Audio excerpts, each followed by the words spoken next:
Across the river from downtown Cincinnati, in Covington, Kentucky's main Strauss, and from the beautiful village Sight, Sound, and Stage, it's Fret Buzz, featuring Mike Reeder.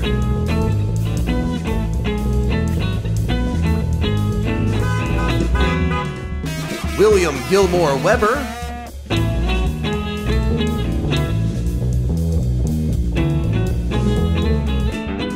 and the lovely Janelle Stevens as the barista. Ladies and gentlemen, your host, Mike Reeder.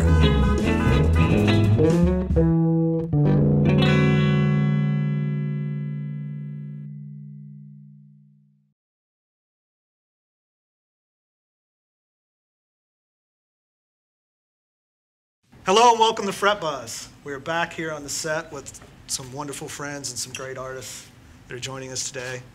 Can't say how happy I am that you all made it today, and really looking forward to jamming out and hearing your tunes.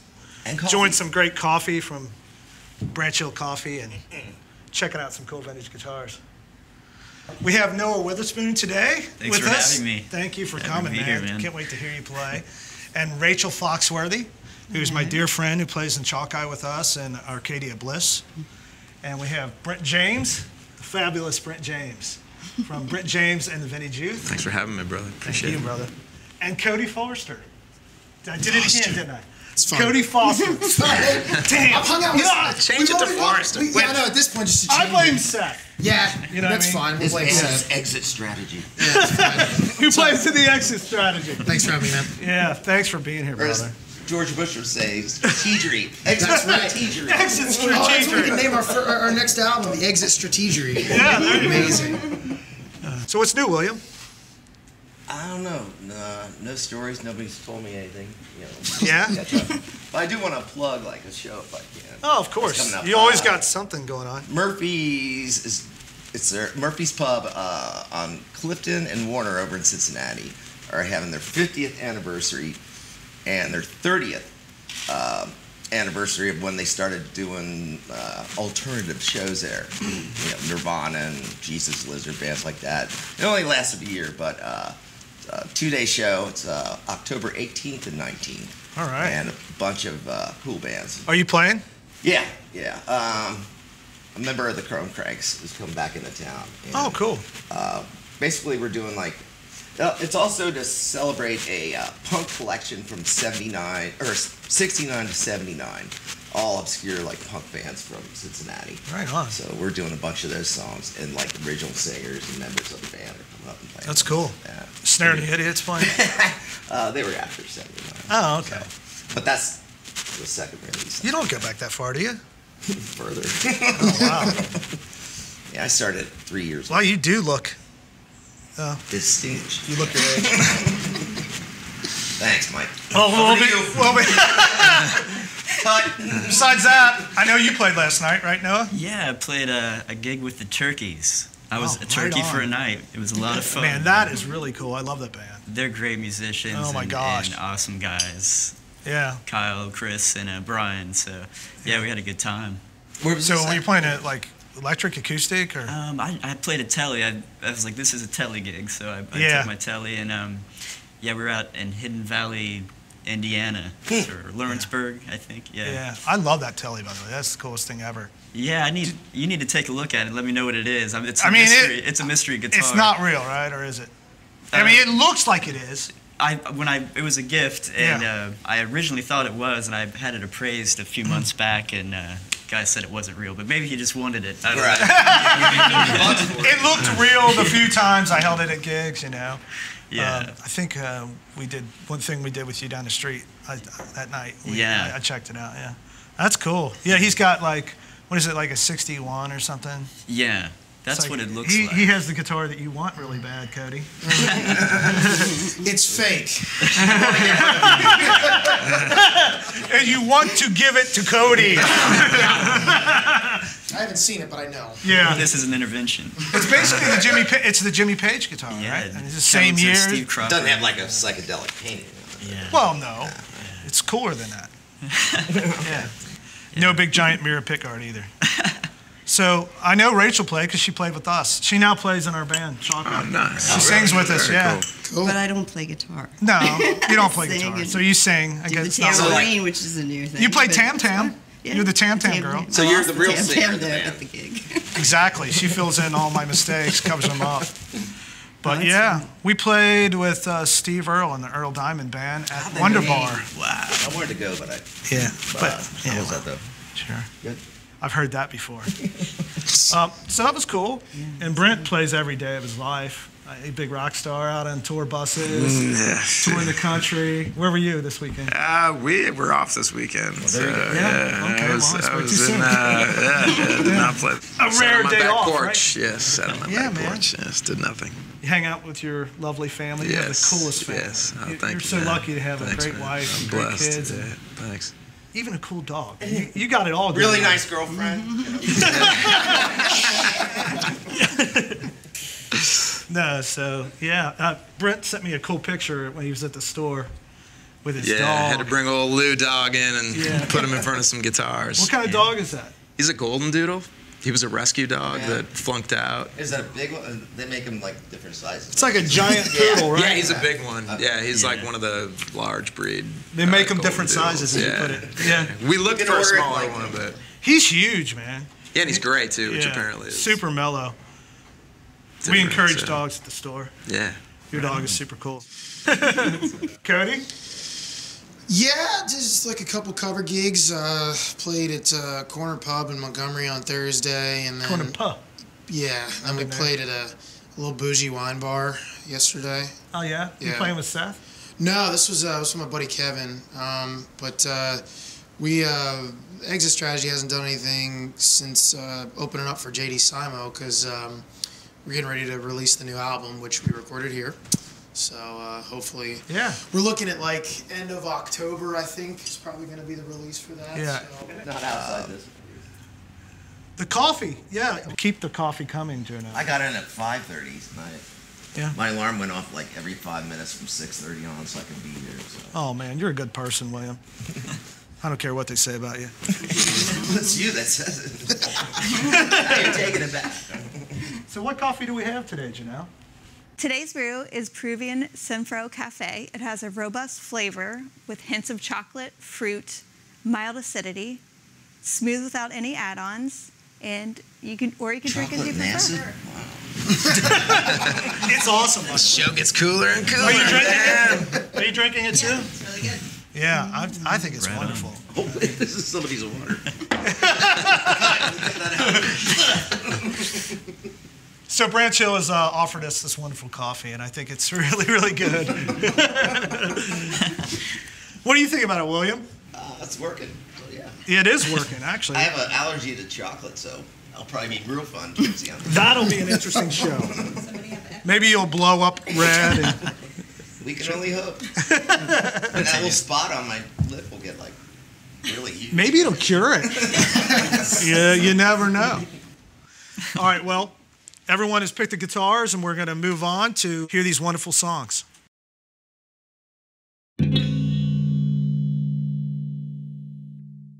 Hello and welcome to Fret Buzz. Show my shoes. That's not going to work. Fried. I have a guitar, but I do not have space. 4 hot dogs. 4 hot dogs from Richard Nixon. I'm more off. Like, oh, honey, Oh, Actually, heard people say, if you take it out of the box and step on it. that's the sound of me. yeah, I knew that. Take a song! Wow, look at that. It actually works, which they rarely do. Kill me. Oh, Cheers. Cheers.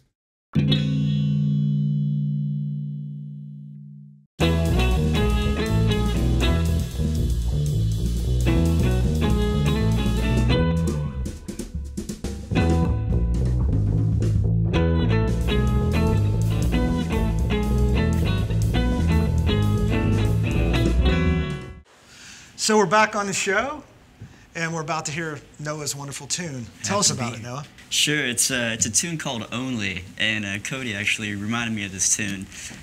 We were talking about John Hyatt, and it's loosely based on one of his tunes. Loosely.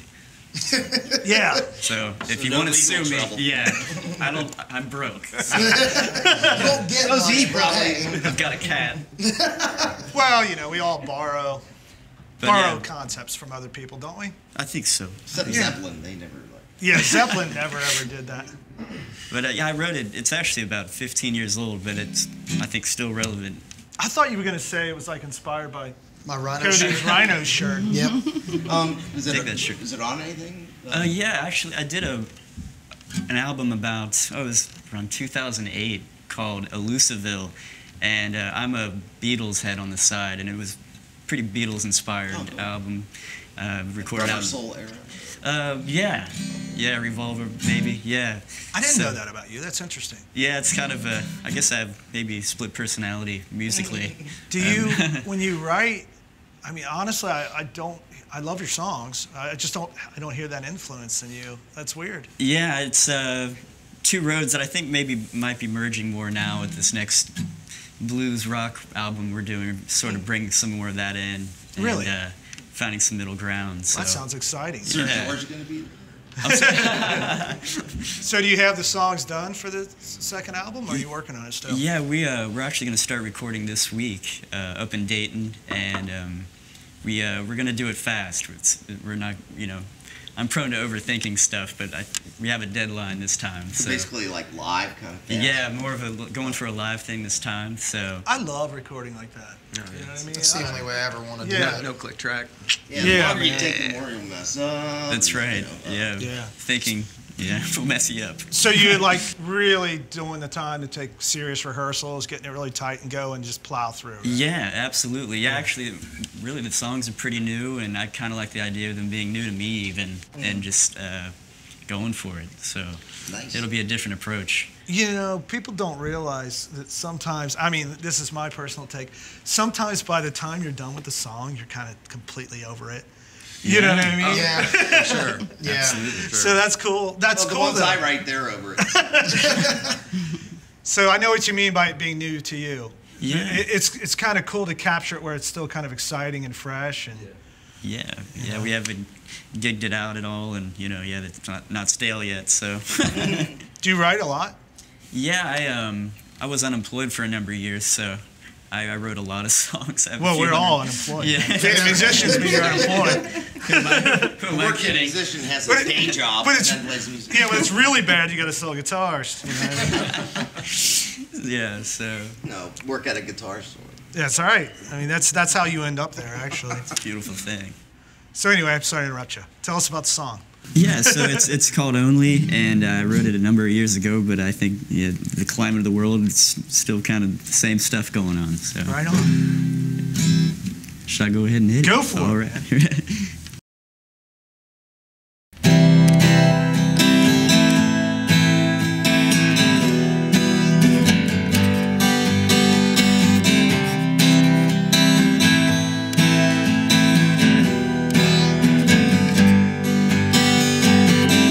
The news is so bad, they've got to censor the truth.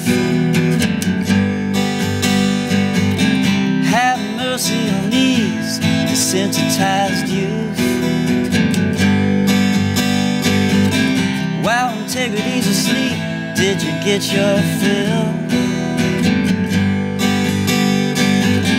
While the ones with power always counting God's will.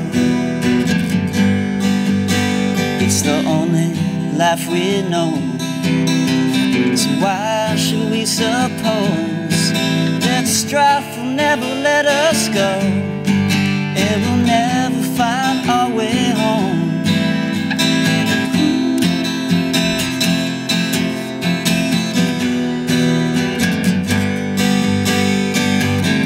People running so fast they never look around.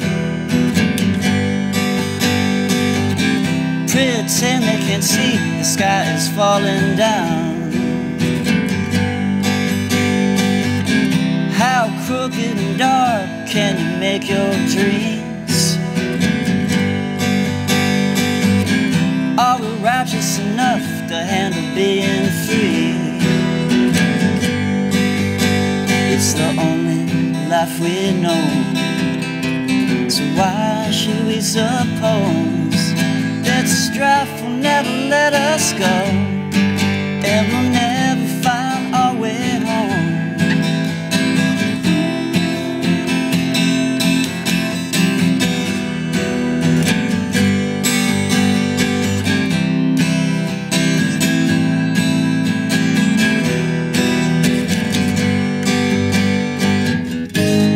I just want to see if they got a remedy for a world of hatred and primetime TV. Day after day we keep losing time, while doubt and fear push the dreams aside. Small talk from the view above, fighting private wars until we learn to give love. It's the only life we know, so why should we suppose that strife will never let us go, and we'll never find our way home?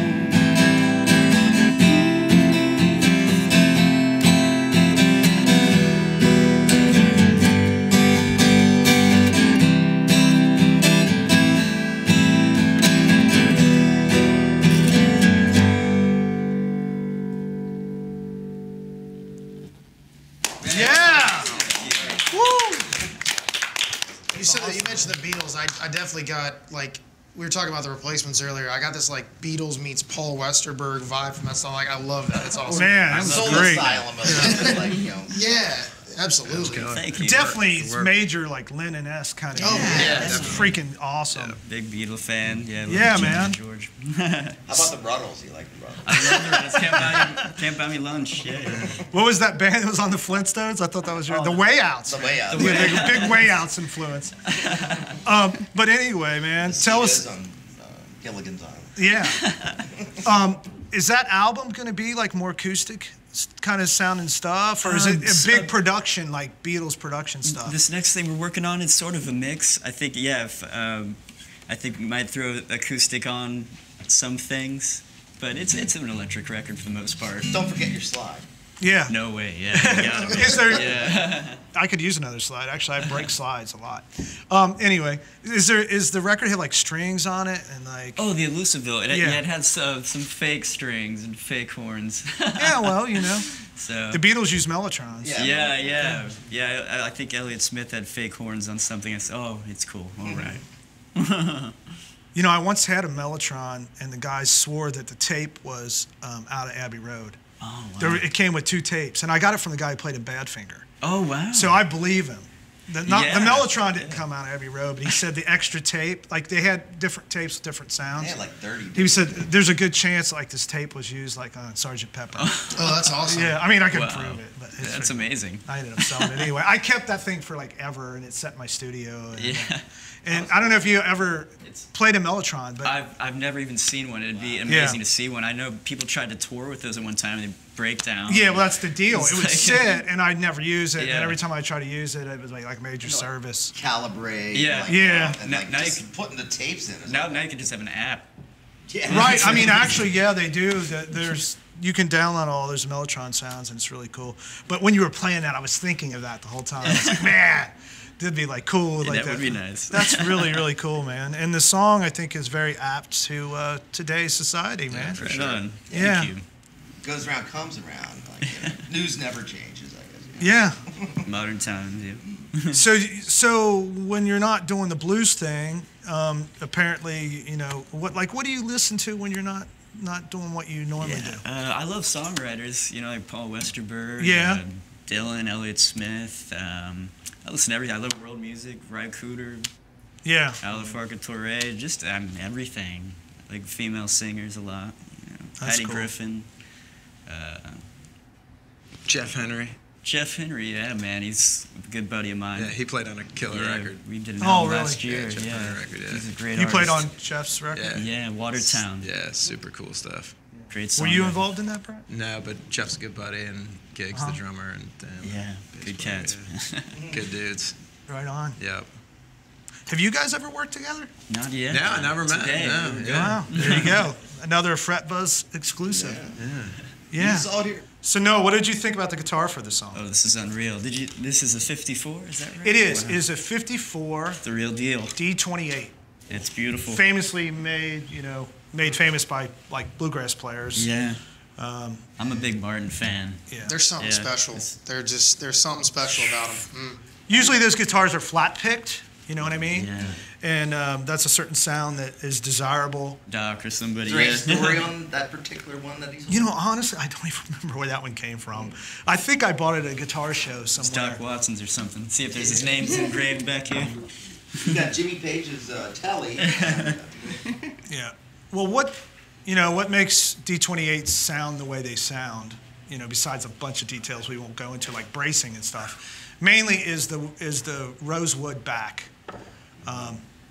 That is a Brazilian rosewood back, which they used Brazilian rosewood until '69, which is the most famous wood. Brazilian, yeah. Yeah. All that's burning down.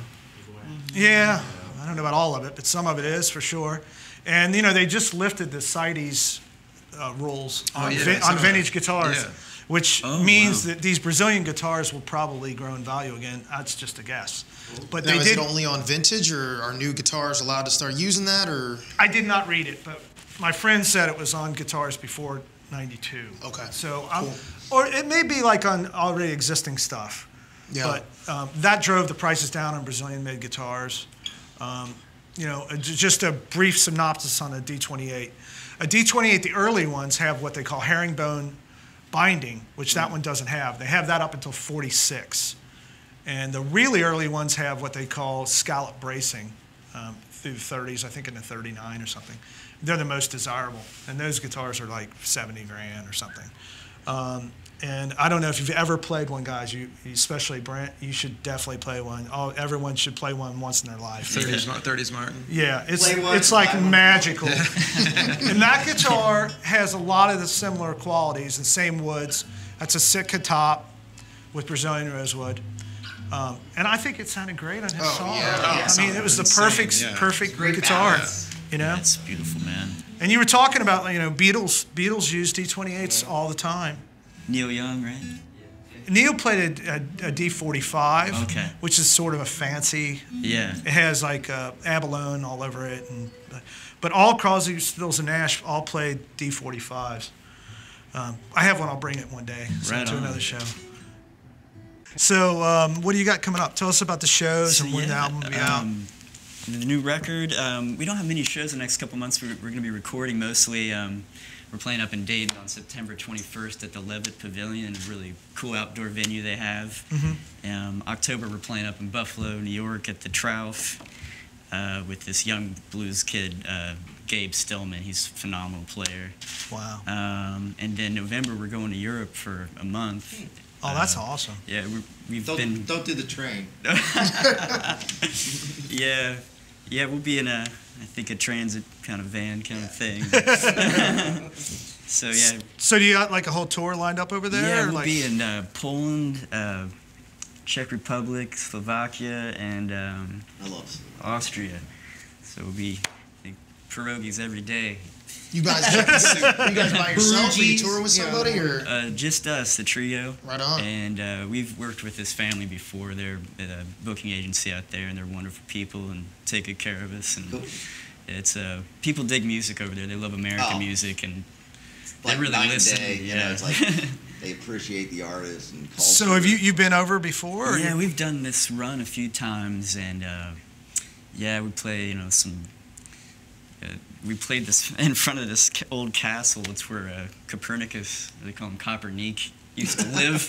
It's like where he figured out how the universe worked and all Oh, this. And there's wow. like lines on the wall where he Oh, man. was tracing the light rad. shafts or whatever. So they just like set a stage up in front of the castle? And It's like a Yes. festival kind of deal? It's pretty It's the surreal. same thing at like Disney World with like Mickey Mouse. Yeah. So maybe that's yeah, where Walt got the idea. There you go. It's a small world. No. Well, man, probably be pretty cold when we're going, so but Yeah. it'll be fun nevertheless. So are you thinking about around Christmas time that the album will come out? We're actually going to try to get it out before we leave for overseas, so deadline's really Merch. November 1st, really, so Yeah. it'll be out here soon. So you're going to go to the studio, you're going to hit it hard, you're going to do all the songs in a couple days, master it, and get it Yeah, out. the pressure's on us, so. Well, that's great, man. We believe in you. So. Are you doing any videos for the song or anything? Hopefully, maybe Yeah. maybe some puppets. Yeah. I don't know if we have time for like a claymation sledgehammer type of thing. That might take a while, Yeah. actually. Get lamb chopping. You can get William to act out all the parts. But yeah, I'm looking forward to it. Well, And if thank that you, song is like the rest, man, I'm sure it's going to be awesome. Well, thank you. Thanks so much, man. It's a pleasure to be here. Right on.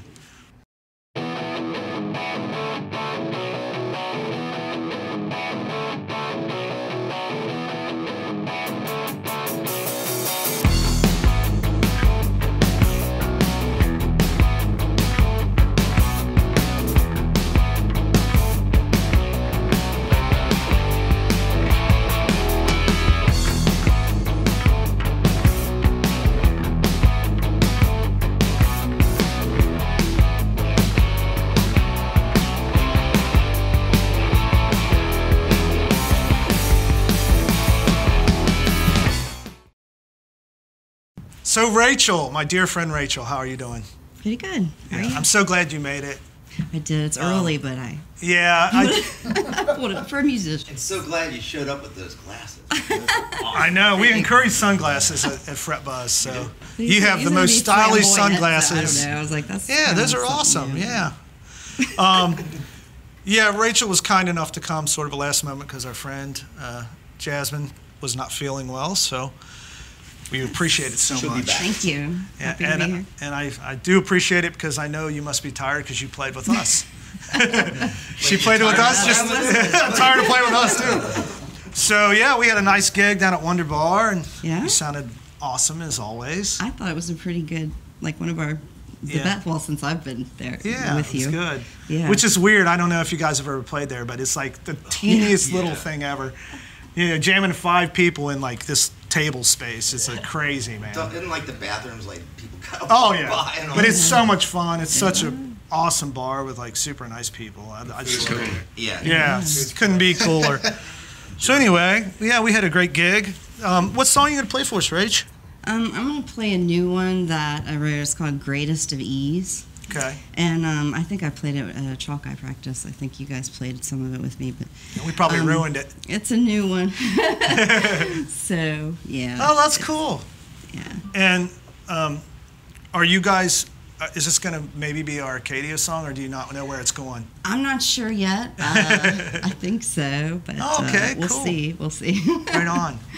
And you know, because it was spur of the moment, you didn't really have much time to think about the guitars. So when Rachel got here today, we just went downstairs and we picked that guitar, which actually appeared in one of the episodes, and no one picked it. And it is, just so you know, that is an L1. It's a 1934 L1.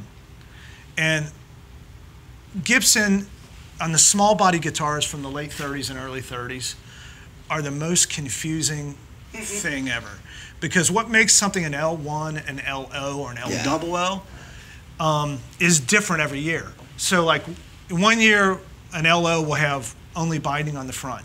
And the next year, a guitar that has only binding on the front will be an LO. And then one will have a pick guard and one won't. And it's so confusing. Many guitar dealers are super confused by that.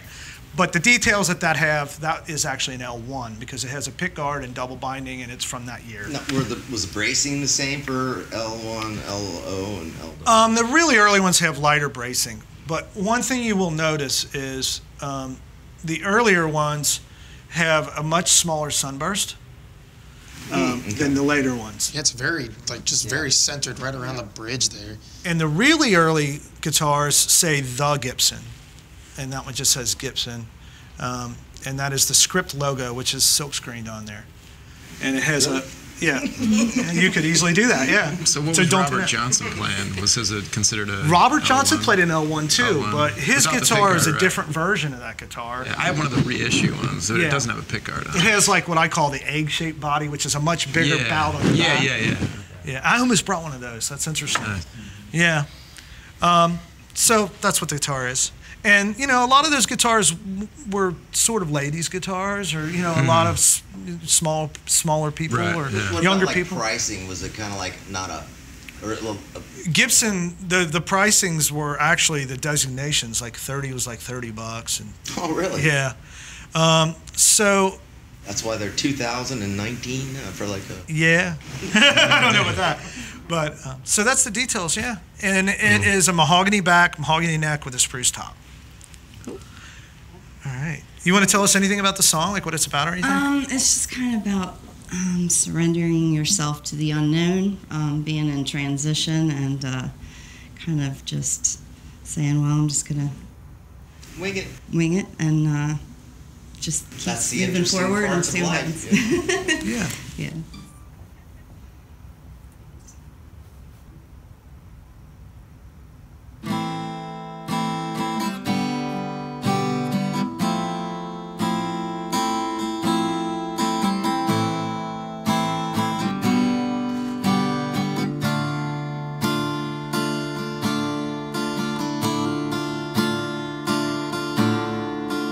I don't know how to be anymore,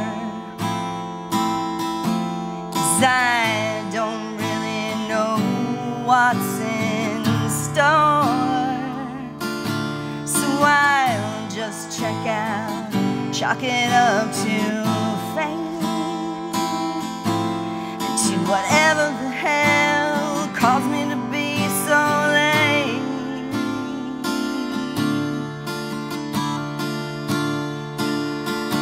To the charade, stumbling through the shade, where your face and smile slowly began to fade, and the trees beg please, fall into my arms with the greatest of ease. Started with all your charm,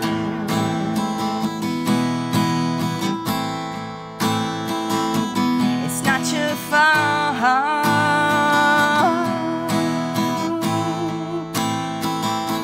it's no one's fault.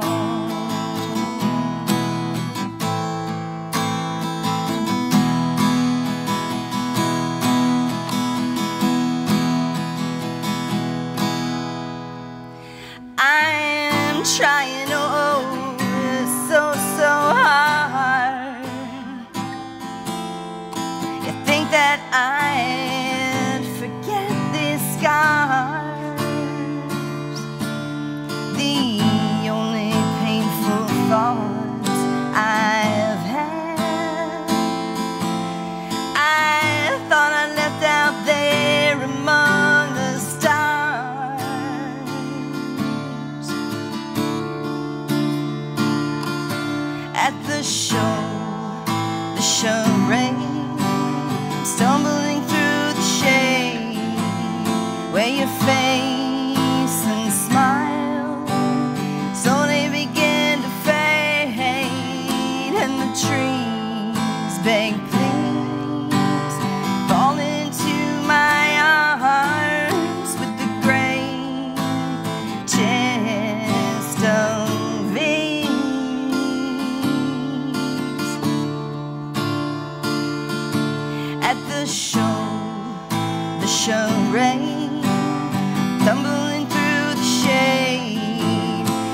Yeah.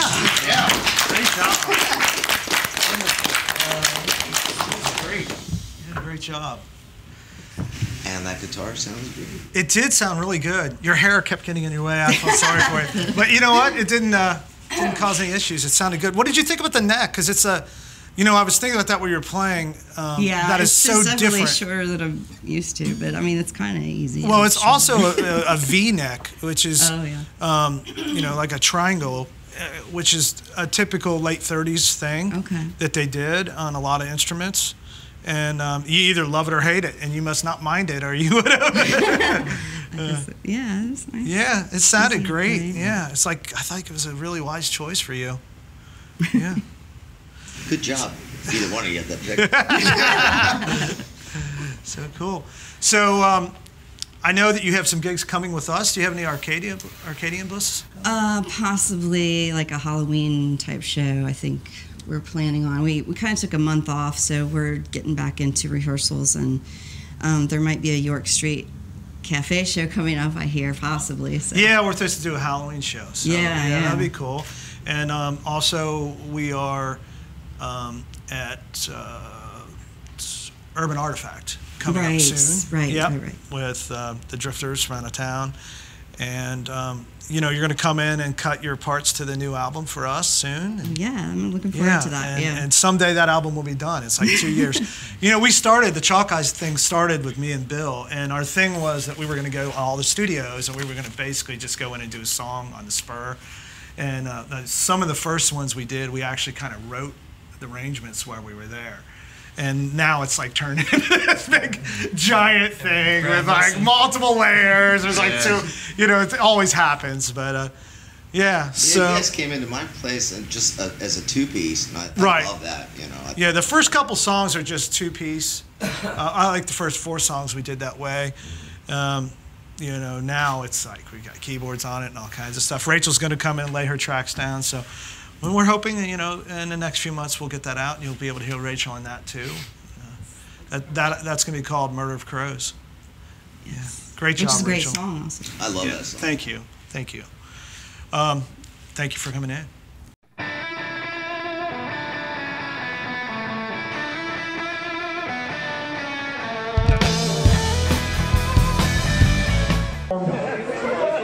And to me, this is just like a deco masterpiece, you know, made in the 30s, just the top of the line of handcrafted guitars. So I talked Elliot out of it. And then years passed. I kept the guitar. It was candy apple red with a matching headstock. And nobody really knows if they just like did a batch of these or if people ordered them. If you're an Eric Clapton fan, you probably saw him play a Sumner's Telly like this with a Stratocaster neck on it. I got about halfway home and he called me and said, I'm going to sell it to you. So I drove all the way back to Philly after a long week of guitar show. I collect Pelham Blue guitars, and this is one of the rare models. You see Pelham Blue in a lot of guitars. Not really a lot, but more often in SGs and things like that. You'd never see a 345. This is a 59 Les Paul.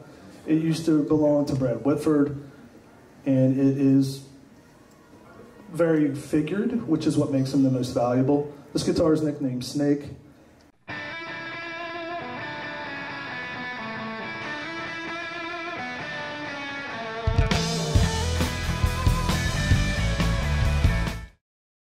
All right, we're back on Fret Buzz. We got our good friend Cody Foster from Exit Strategy, who did their album here at Mike's Music. Yes, we did. In the Village Sight, Sound, and Stage. Yes, it came out great. Yeah, it did. I mean, we did it in 2 days, and we just knocked it out, and it was all live, and it was a lot of fun. It was really came out great. I'm glad you enjoyed it. I had the joy of videotaping your solos and your vocals. Yeah, well, the solos we can do without. Oh no! Is it gonna be? Like it was great. It was really cool. Like a learning video thing, you know? Yeah, it's like how not to do this. Yeah. No, it was great, and your band is fabulous. Thank you. We were just talking about your other guitar player. Yeah, Travis. You're both lead guitar players, so we won't say that. Well, Travis is a lot more of the leads, and I mean Travis is a wonderful guitar player, and he And like we said, he's the only guitar player I've ever met where you have to actually like beg to turn up. Yeah, he is the only guitar player. Yeah, he's the only one that exists. Like, Yeah. like Travis, you sound really, really good. Turn your amp up. He's like, oh, I just don't want to be too loud. I'm like, I want you to be loud. Be louder than me. Like, you know. Yeah, he is really good. Yeah, he's a You lot of guys fun. do like dual leads? We're working on it. We're trying to get there. Unfortunately,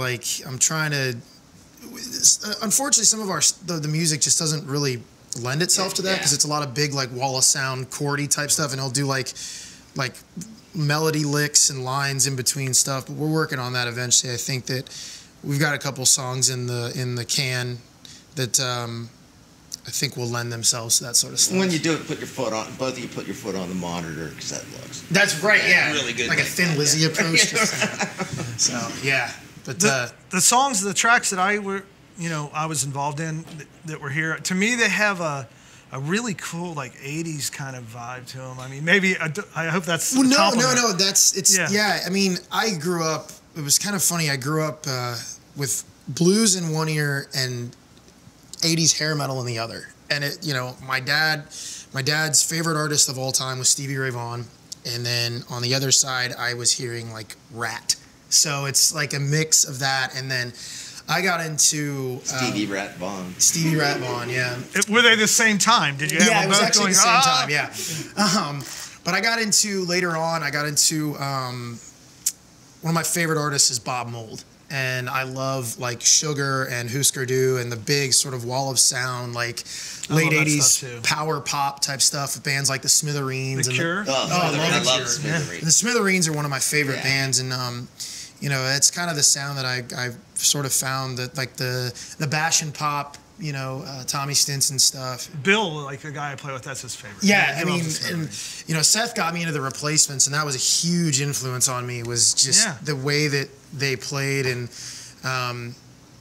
badly and like but, I mean, they're great on record because they probably take months and months. Yeah, one of my favorite songs of all time is "Bastards of Young." So it's like the way that I sort of play. I'm not a light-handed guitar player. I'm very heavy-handed. No, you're not. So I just kind of go for it. But yeah, it's sort of the goal that we have is just very natural. Just sounds like rock.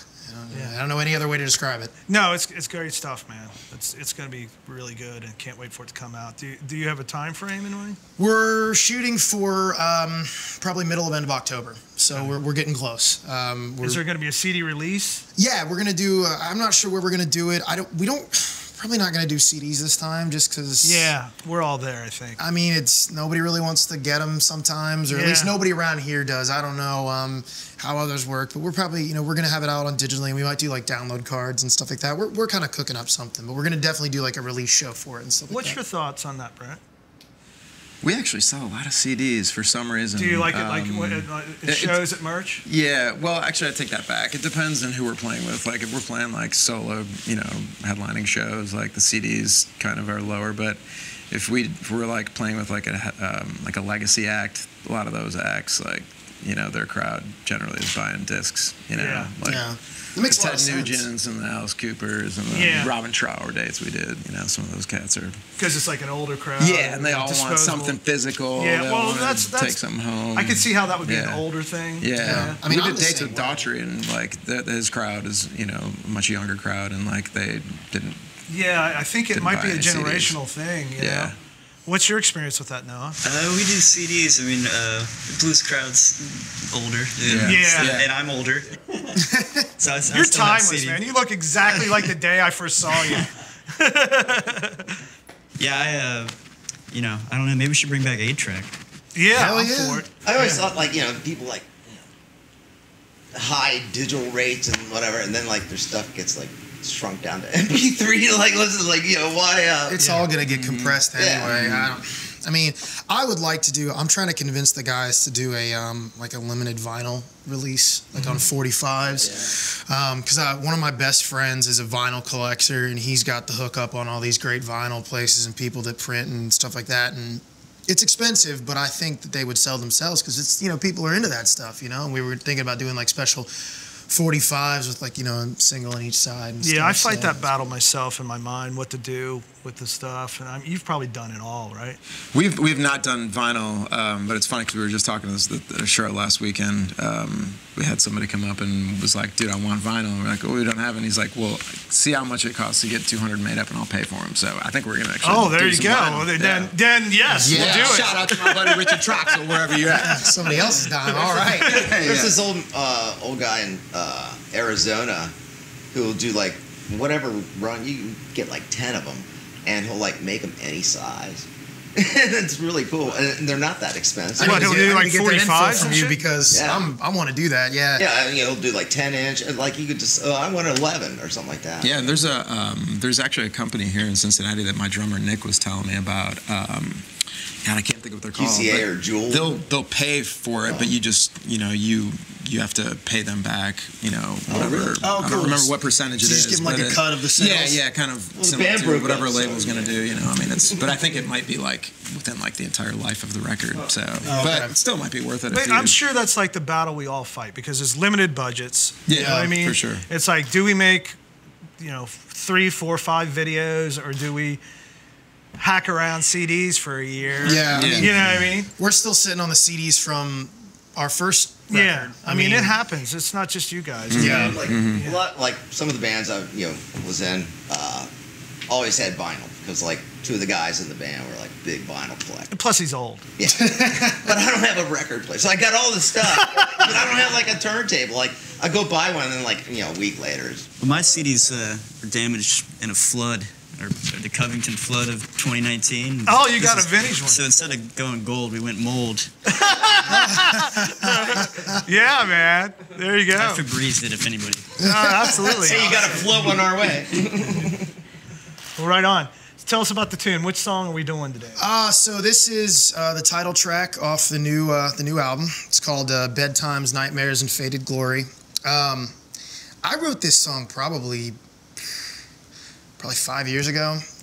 It's been across a couple of bands, just in different iterations, and it's finally found its final home with Exit Strategy. I wrote it when I was in college. I was my senior year of college, and it was kind of a rough year for me. I had some internal demons that I was dealing with, and I was kind of getting out of school, and I was sort of in that period where I was like, I don't know what the hell I'm gonna do. I had friends that had all these plans, and everybody had these grand plans, and I'm gonna go out and do this, and I got this job here, and blah blah, and I just didn't have anything lined up, and I sort of kind of felt useless, and it was I had a conversation with my stepdad that maybe kind of helped spur the song on, and he was like, it all works out if you stop worrying about it. If you just kind of, you know what you got to do, you do what you can. Yeah, and if you just, you keep moving forward, it'll sort of figure itself out. And so this song was kind of inspired by that. Now, those friends you mentioned, they still have their good jobs, or like some of them? Okay. Some of them do. Some of them no. And I ended up, I think I needed to take a couple extra steps before I got where I am, and I'm very happy where I am now. But some life changes happened, and it was. I think it was worth it. I think it went where it needed to go. Right on. Well, we look forward to hearing it. All right. I had to be difficult. I had to be the one with the electric guitar.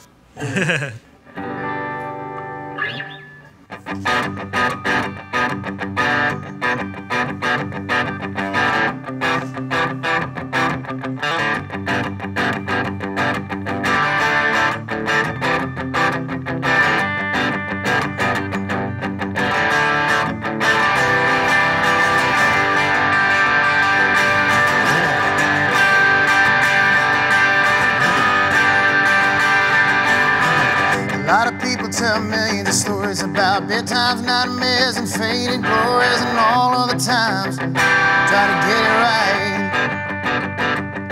I spent millions of hours laying up in bed, scratching my eyes and shaking my head, trying to understand all the shadows in the night.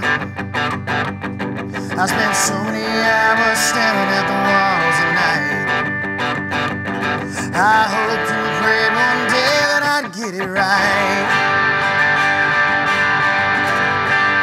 That's when I remember the wise men tell me don't turn out fast.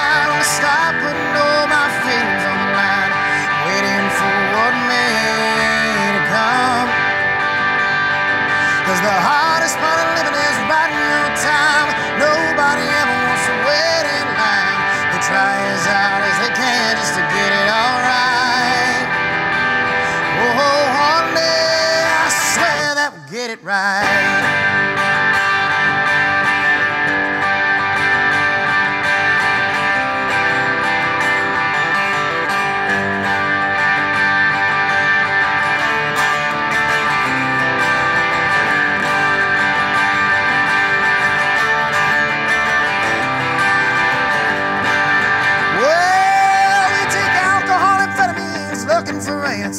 Open up a void, creating a cancer, digging a hole in ourselves that will never ever fill.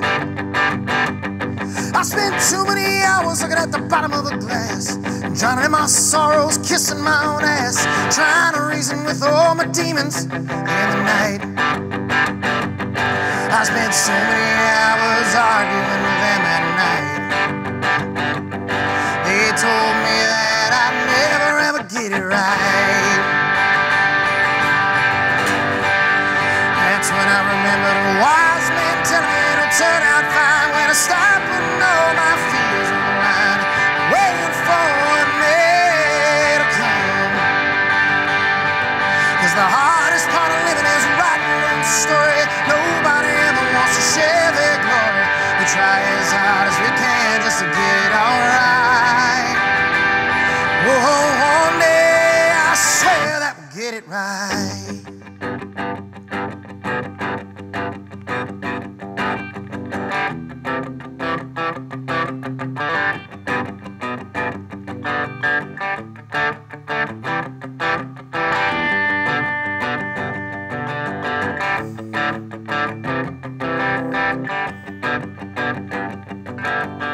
A lot of people tell millions of stories about bedtimes, nightmares, and fading glories, and all of the times I'm trying to get it right. One day, I swear I'm gonna get it right. For you, my love, I'll try to get it right. Oh, darling, I think we got it right.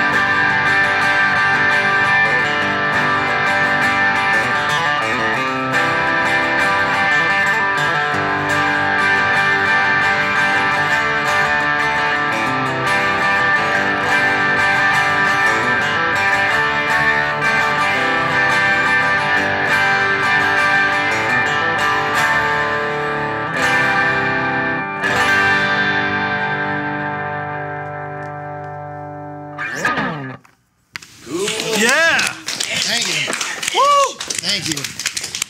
Great job, man. Makes me want to bite leather. Yeah. Work. What'd you say, Brent? It makes me want to bite leather. Bite leather. Yeah, it's one of my favorites to play. I actually like it more because of what Travis plays on it. It's like you have your bandmate. He just, I don't know. He comes loose on that song. Like every time we do it, he just tears into it. It just makes me want to play harder. Well, you know, we played some shows together, and I know what that song sounds like the other way. It's killer, man. I mean, I actually really enjoyed it just like that. Yeah, me too. Thank you. Yeah. Thank you. I love this guitar. This yeah, is, you know, I sent you a message and said, "What's your dream guitar?" And you said Mike Bloomfield's Telly, which is basically Noah's guitar. Yeah. But I looked, and the only one I had is a refinished one, so I didn't want to like show that on the show. Yeah. So, but that's a 58. Mm-hmm. And I went through I played like 6 Tellys yesterday thinking about you. And you put a picture up too. I did, yeah. And I chose that one for 2 reasons. I think it sounds freaking awesome. Oh God, yeah. Absolutely. It's a great sounding guitar, and it's a 58. You know, it's sort of close, but even though it's a maple neck instead of a rosewood neck, it's 100% original, and you know, it's a one-piece ash body. I don't know if you guys noticed, but there's no seam. It's one big giant piece of ash. What do you notice different about this guitar? I got a seam in Do my you notice ash. anything different than a normal Telly? Well, it's not a through body. Right, there's no through body. Yeah, it's That's the top only loader. year. These are called, you know, they're not string through. Yeah. So. Even more resonant. Huh? Yeah, you know what's weird is I think they sort of have Stratty kind of vibe because of that. I love top loaders. But, I mean, it weighs like nothing. No, I mean, it's probably 5 or 6 pounds. Yeah, and Mike Bloomfield's one of my favorite guitar players on the planet because I mean, Yeah. he the dude played with such ferocity, but was so just, I don't know, the precision. And like when I heard the first Paul Butterfield Blues Band record, it just, I was talking about Sonic Youth earlier, saying it redefined how I thought about, you know, that the Sonic Youth redefined how I heard the guitar in terms of tone, but that first Paul Butterfield album redefined how I thought about playing, you know, just like how someone could make a telly sound like that, just, you know, and just tear into it. I mean, it was so cool. And I've always wanted, you know, I've got friends that are like, oh, I want a 52, you know, like a black guard. And I'm like, nah, man, give me a white guard. I want a 60s, just a great, you know, white guard telly. And this thing is, the neck is, I mean, it's got all the mojo. Well, I played them, and I kind of picked it because I thought it suited you. It does. I mean, I love it. I play an Esquire too. I have a 57. It's very similar to my guitar, except mine has strings through. Well, like I said, I mean, if you take kidneys, I'll take it home with me. It's just, it depends on the payment. Is there any different routing under the guard, or is it just the standard? Well, I mean, there's no string throughs, so there's no holes, but and the strings are in the back of the bridge here. But otherwise, the body is the same route. Okay. Just a real brief synopsis, real fast. The very first Telecasters were called Broadcasters. Then they cut off where it says Broadcaster and it just said Fender on the logo. Leo actually literally cut them off. Those are called No-Casters for a year and a half. Then they have a Telecaster. And the very first Telecasters had black pickguards all the way up to 54. And then at the end of 54, they have white guards. And they also changed at the same time, nobody knows exactly the same time, but I believe the same time. The serial number went from the bridge plate, the early ones have serial numbers here, to the back plate. And then from in the 54 up into what they have the normal green guard time period, which is 60, the pick guards are solid white ply like that. And a few other changes happen along the time. The finishes change. This is kind of a much more paler color than you see on a lot of tailies. Yeah. You know, usually they're way more yellow. This starts happening around 55. They stay like this up until about 62, 63. Love the skunk stripe on there. Yeah. Yeah, so you notice the serial numbers there. This guitar is completely original. It still has the mute. Because these guitars were originally played, you know, like Chet Atkins, where they would play the bass part here. So that's what that mute was there for. Modern day wiring, now on tellies, this is this pickup. So what you have here is this pickup with a tone knob, and this pickup with a tone knob, and then the mute. Yeah. Mute on this, and I don't think the tone knob works. Barely. So, you know, that's the way they were originally wired. It's just I was talking earlier about tellies, and I think, like, to me, a good telly makes you got to work. It makes you work a little bit when you play it. Like, I've got a bunch of different guitars like anybody else, but I feel like a good telly almost fights back against you a little bit, that you have to play it, you know, you got to play it with some feeling, and if you don't, it's not gonna play the right way. And, well, that's what I like about this, because it sound of it, I think, also. Yeah. Trying to get. It can be spiky. It can be spiky, so there's no room for any flubs. Right. Yeah. Yeah, and that's why I loved Paul Butterfield so much, is because I always used to joke with Seth. I used to say whatever sound a telly was supposed to sound like, Mike Bloomfield was able to get that sound. Whatever it was, he did it. You know, and my first love will always be a Telecaster. There will never be anything else for me. Well, you sounded great on it. Thank you. We really enjoyed it. Look forward to the album coming out. Yeah, hopefully end of October. And what's the next gig? We actually don't have anything lined up. Really? Right well, now. You need to get on a bill with us somewhere. Yeah, we'd love to. Yeah, we haven't really done it. We just a couple weeks ago opened up for JD Simo at Southgate House, and that was a blast. Yeah. JD is the sweetest guy, man. He was so cool to us. Do you like Noah nice? He's up there. He sat and chatted with me and a friend of mine after a while. He was a really cool dude, but we opened up for him, and then we sort of taken a little bit of time off so we could focus on getting everything together for the record and stuff. But we're hoping to have a big release party probably end of October. Stay tuned for that, guys. Make sure you go out and support all the bands, get all the albums, go to the Facebook pages, and we'll be back for Brent James.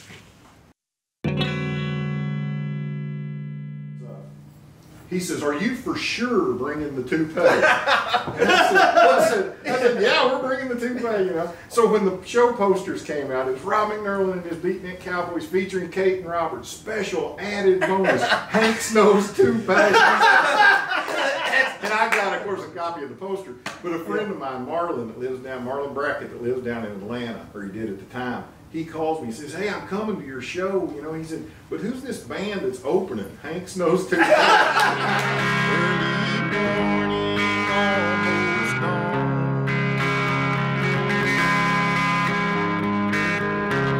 I saddled the pony I rode in on.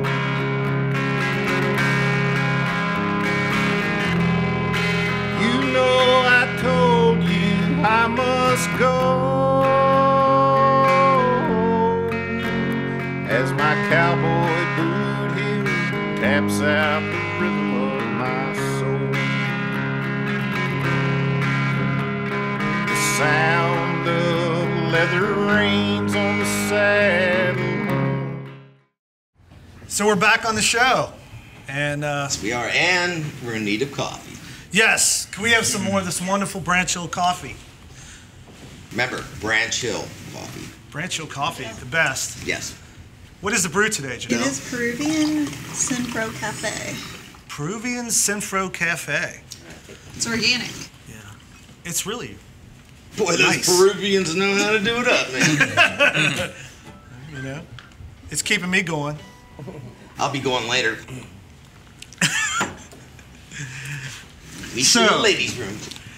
My dear friend Brent, how are you doing? Pretty good, my brother. How about yourself? Great, man. Thank Good. you for doing the show. Oh, thanks for having me, man. I appreciate it. Awesome hat too, man. thank not you. many people I know can wear a hat. Thank you. but Thank got you, it. man. Thank you. Appreciate You know, it. I need to thank you for always being willing to do the things I ask you to do, put up Hey, with man. my madness. Well, I must thank you for letting me always come in and sit at the end of your desk and bug you about facts on vintage guitars. So, yeah. Brent is, I would say that you're a picker. You're a guitar picker. Yeah, Maybe have you on the man, Guitar you know, Picker show. Yeah, Oh yeah. He really is, man. You know, in his travels, he's always out scouting. I am. Yeah, you came There's across a lot some of, great lot stuff. of Craigslist races that happen when we're on the road. Anytime we go into a new city, like everybody's kind of competing against one another. Oh, your bandmates are doing it too? Well, I guess you know. You got to. Nick- You know what you need to do is pull out the album and show him the name at the top there. Yeah. I get first shot. Yeah, Nick. We also collect vintage drums, so between the two of us, I think we have like A full van. maybe when you get 25 home. kits, 20 to 25 old vintage Ludwig kits, and like Slingerland Wilco, kits, and they Gretsch collect kits, and all that stuff. So Well, I've got some cool kits from you. I You still got some great stuff. Yeah, I still got the gold sparkle kit. Oh, do you? Nice. Yeah, that's a great kit. Super cool kit. But here on this show, we're talking about guitars. We are talking guitars. Yeah. Yes. So did you know he was a drummer too? No, huh? Yeah. That's why. He's an amazing drummer. It's the first instrument I picked up. I'm decent at I guess you playing. played in a band. I have not played in a band now, and I don't know that I ever will either. I like to sit in my basement and demo stuff out and do it, but yeah, I don't know that. I don't That's know if interesting. I'd I ever- didn't know you never played in a band. Yeah, never played in a band. When I was in high school, I got mono really bad, and like my spleen was so enlarged that like I wasn't supposed to like ride in a car for like the entire summer. So my folks were like, Yikes. "What do you want to do? Is there something you want to learn? You know, while you're stuck at home?" And so I was like, "Yeah, I've always wanted to learn how to play the drums." So we bought my buddy Sean. No, I his figure brother, with a spleen, sold us a it's kit. like, you know. You know, it doesn't seem like the kind of thing that would be a good idea. Yeah, I know. So you Much could worse still than riding play a even car. though you're in pain and stuff? Yeah, I did. Suffering for art, man. It That's was great. suffering for. I mean, you'd think you would pick like, you know, a piccolo or something. Trombone, it's up Yeah. here and like that. So you learned how to play drums when you were in pain? Well, I saw this interview with Steven Tyler, and he was talking about how every singer, just from like a measure standpoint, like coming back in on the one, should know how to play drums or some sort of taught Joe percussion Kramer when properly. he first So, joined yeah. Aerosmith. Yeah, I mean, definitely. So when I saw that, I was like, because I've been singing, with my mom since I was a kid, but I kind of was, So thinking you about already that. knew that you were like a singer-songwriter. You just thought it was like something that other than having a love for Tom Yeah, that I should Sutcliffe. learn and try Because to figure out. the structure, how they structure songs and changes. exactly. Did it take a while to get the one? Yeah. I think he had the one. He was ingrained with the one. It's my buddy, the kid that sold it to me, Ryan. He came over and he showed me like 3 basic beats. Charlie, what? The first day he came over and showed me those 3 basic beats, and I learned them right out of the gate, and still use them and still mess with them, and it helps in writing for sure. You instantly could play a beat like pretty fast. Yeah, I think so. You know, Were you playing guitar already at that point? No, just singing. That's pretty freaking impressive. Like, how far after drums did you decide to switch into guitar? Probably 2-3 years, I'd say. Yeah. Did you know that was like something that was eventually going to happen? Like even at that stage where you think, well, this is the first stage of me learning how to be a musician, and then I'm going to be a songwriter, and I'm going to learn guitar. Probably the spleen went down, and he was able to hold the guitar closer. Well, my cousin played guitar growing up, so like him and I were in a band when we were kids, and you know, it was like the guitar was always his thing. You know, he was a smoking guitar player still. What was the name of that beast? Baked Goods. Yeah. My first band was called We went out to LA, we paid like, you know, we paid to play at the Whiskey a couple times, you know, and did that whole thing. But seriously? Oh yeah. How old were you? When I was in high school. God, I think I was 19. What year? 99.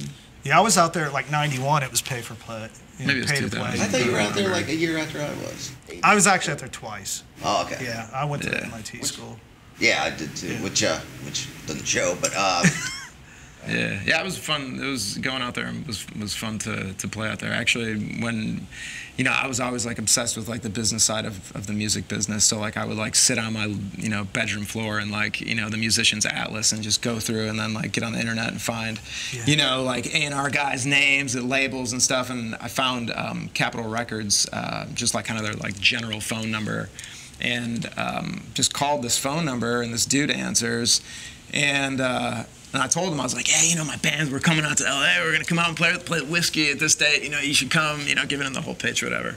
And he ends up coming to the show and ended up being the coolest dude. And like the next day he had us come up to Capitol, and like we went up on the roof, and like he gave us like this whole tour of, you know, That's Studio awesome. A or whatever the main studio was, like Sinatra did a bunch of stuff in, and but it was really cool. His name was Jim Schumacher, but he since has passed away. Not to be a bummer of the show, but great dude.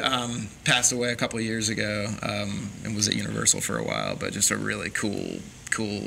They dude. occasionally do make them like that in that business, you know. Yeah, It's man. always Yeah, good he was just a really fan of good music. dude. And it was just a random exactly. call to the front desk. Yeah. Did you call him like, you know, Clive Davidson?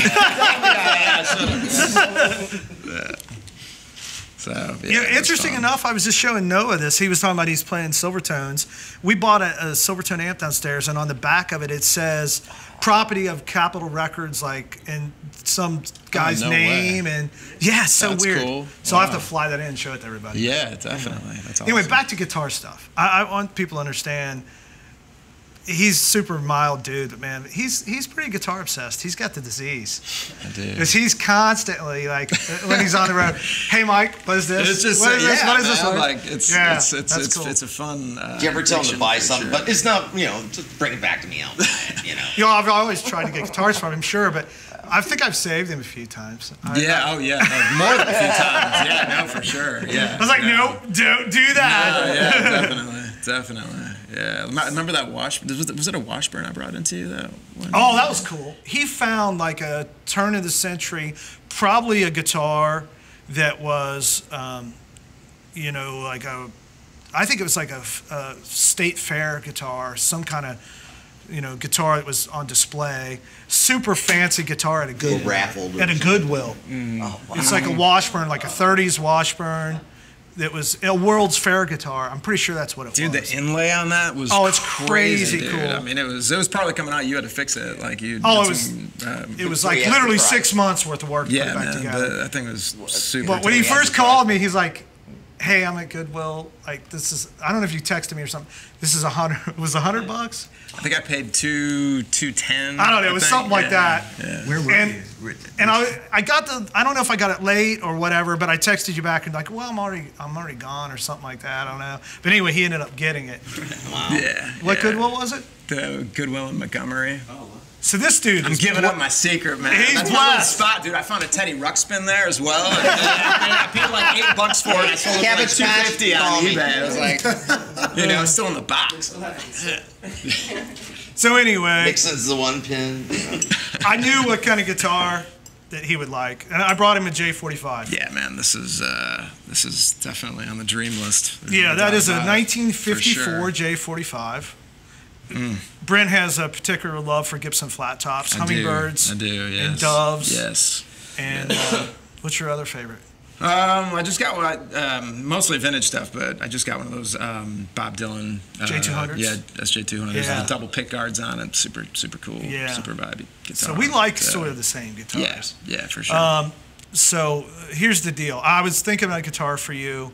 I thought about the Dove, which you've already seen a million times and had a few issues. And then I was thinking about hummingbirds. We've already shared hummingbirds together a million times. I thought, something different.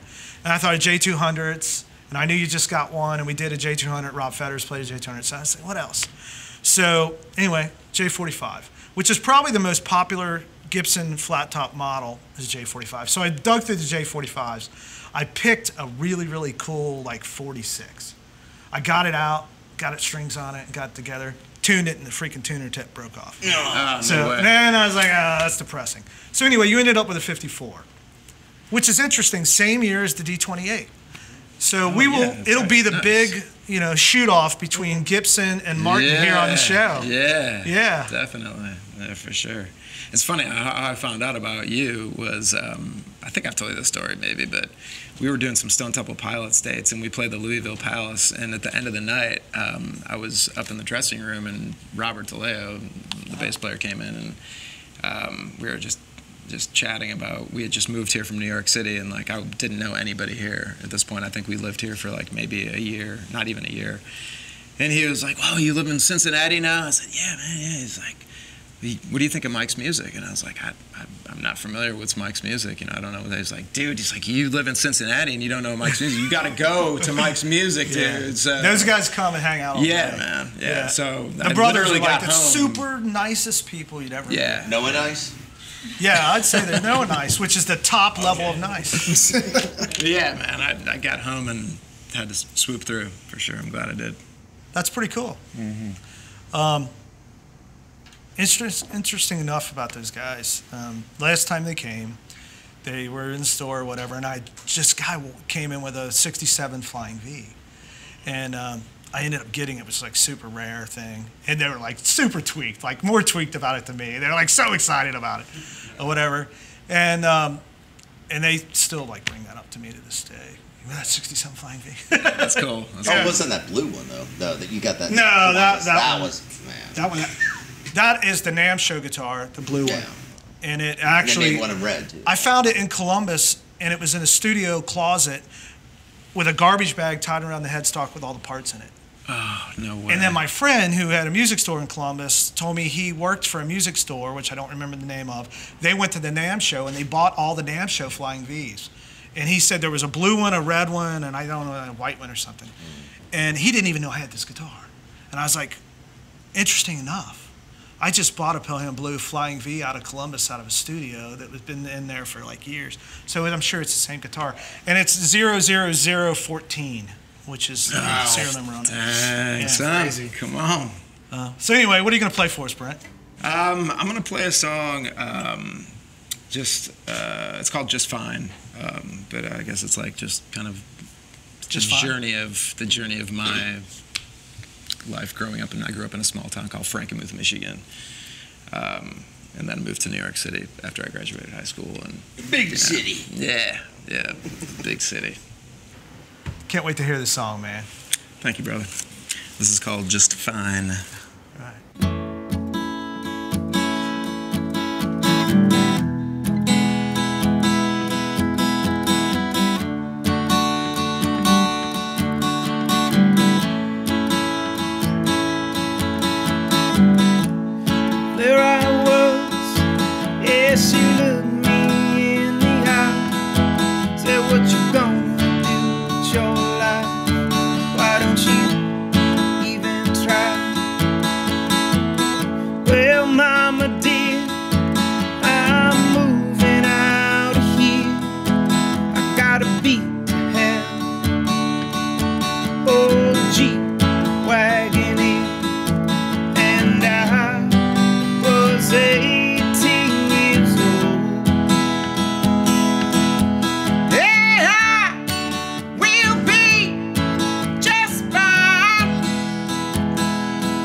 Gracias. Yeah, man. Thank you. Fabulous. Appreciate Not allowed to play it. Thank you, anything man. other than Gibson's. Yeah. That's it right there. That's Yeah, the that one. was cool. Yeah, man. Thank you. Sounded great, especially when you dug in. Appreciate it. Sounded man. great. Appreciate it, man. Thank you so much. I appreciate you belting. Yeah. Yeah. And, Cool. and you looked that way so the guitar wasn't covered up. Yeah, yeah. That's I'm trying awesome. to move away from the mic. Yeah. You know, Done it's, this before. that's awesome, man. What album's that on, Brett? Yeah, this is on a record that we put out. We have a new record out right now, but the one that was previous to that is called Waiting So Long.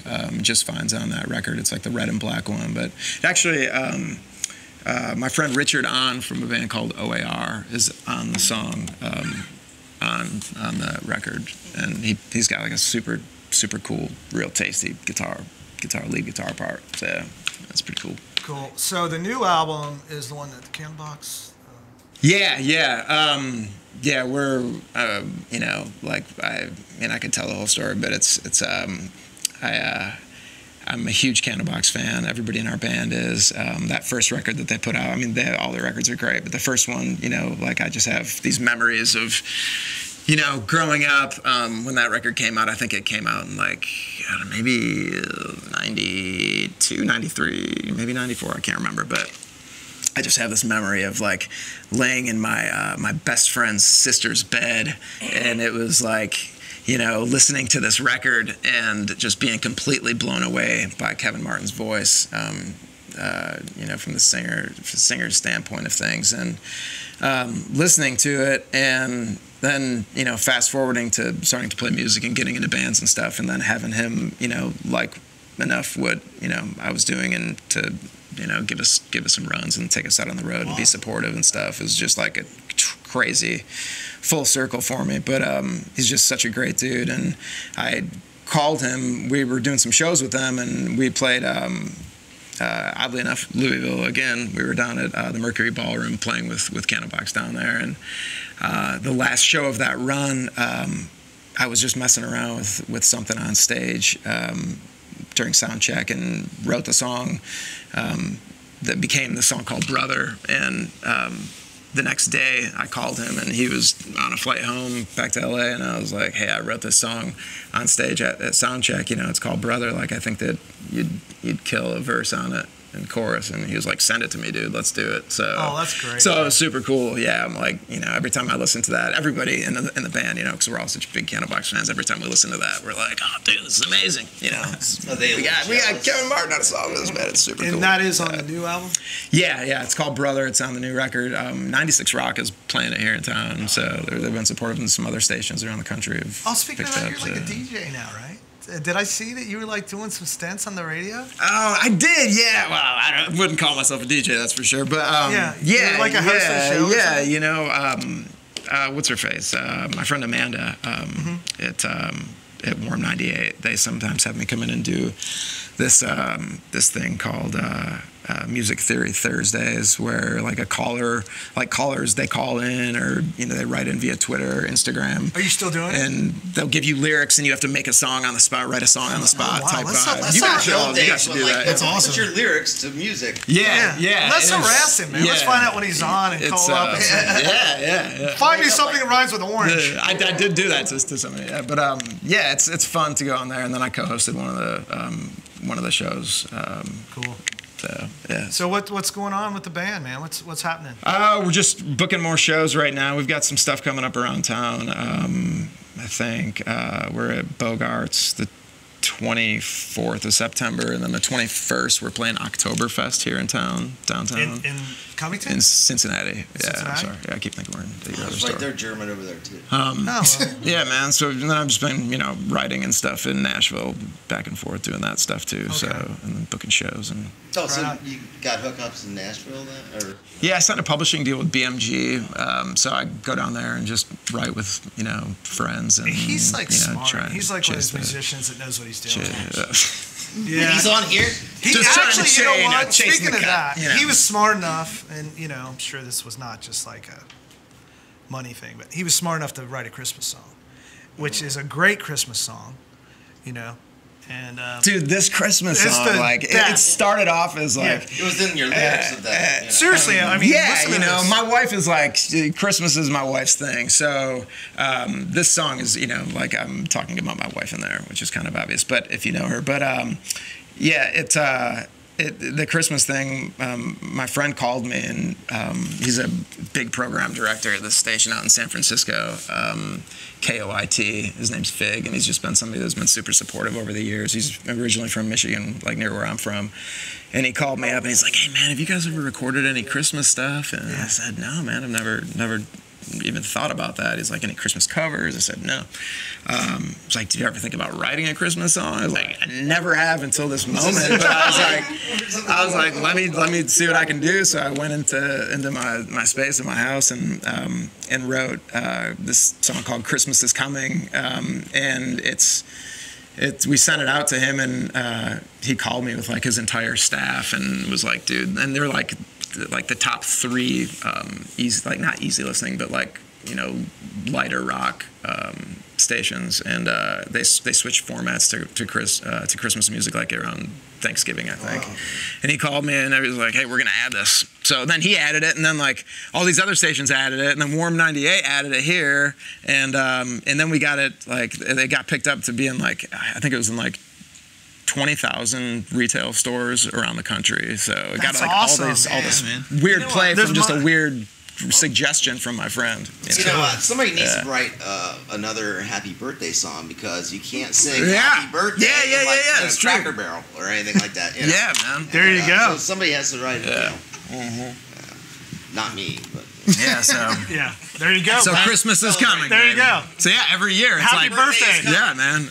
Every year that song hopefully will get some love, and yeah, for sure. Yeah. Well, guys, I tell you what, man, this was the absolute funnest time ever. Thank you guys. Thank you so very much. Really appreciate it. Awesome. Really loved it. We appreciate you, man. And everyone out there, make sure that you support the show, that you go check out our other things on the Village YouTube page. Guitar Pickers. See William's camera work in the first Guitar Pickers. The hats. He wears many hats. He actually physically does wear many hats. And make sure you support the artists. Go out, see the shows.